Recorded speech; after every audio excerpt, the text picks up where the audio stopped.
WHO sebut makanan matang cuman bertahan 2 jam tapi tidak berlaku untuk warteg dan nasi padang. Media sosial tengah dihebohkan oleh pengguna media sosial yang iseng membaca panduan soal makanan dari Organisasi Kesehatan Dunia alias WHO. Dalam panduan tersebut ada satu poin menarik yang saat ini masih hanya diperbincangkan netizen. Menurut WHO, makanan matang tidak boleh didiamkan dalam suhu ruangan lebih dari 2 jam.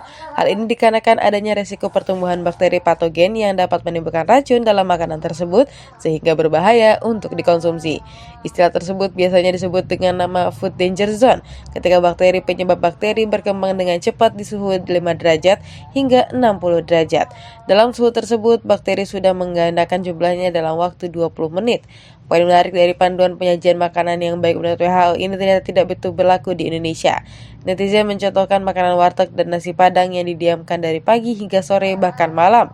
Anehnya, masyarakat Indonesia tetap sehat meski sering makan di warteg atau rumah makan nasi padang. Meskipun masyarakat tidak bisa memungkiri bahwa makanan yang paling lezat disantap ketika masih hangat, seorang netizen mengingat perkataan dosen mikrobiologi yang menyebut bahwa orang Indonesia sebenarnya bisa dikatakan sakti. Dosen ini juga mengetahui bahwa panduan dari WHO tersebut memang benar begitu faktanya. Namun ia juga heran dengan orang Indonesia yang masih sehat, padahal masaknya pagi tapi makanan di malam hari. Seorang netizen lantas memberi pandangan liarnya yang menyebut masyarakat Indonesia telah terlatih dengan hal-hal higienis, seperti bungkus koran dan kantong kresek. Menariknya, masyarakat negeri ini juga jarang alergi pada kacang, berbeda dengan warga asing. Mungkin karena terlalu sering sejak dini dengan makan sesuatu yang menggunakan bumbu kacang. Selain itu, masalah rasa pedas, toleransinya telah membuat warga negara asing heran.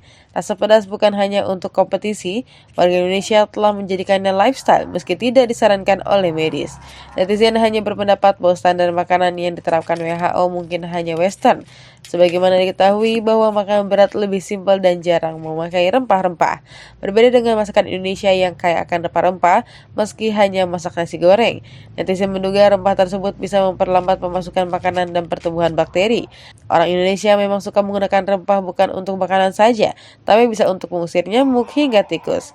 Menurut netizen, mungkin alasan dulu bangsa Eropa mencuri rempah karena mereka tidak bisa menyimpan makanan dalam jangka waktu lama.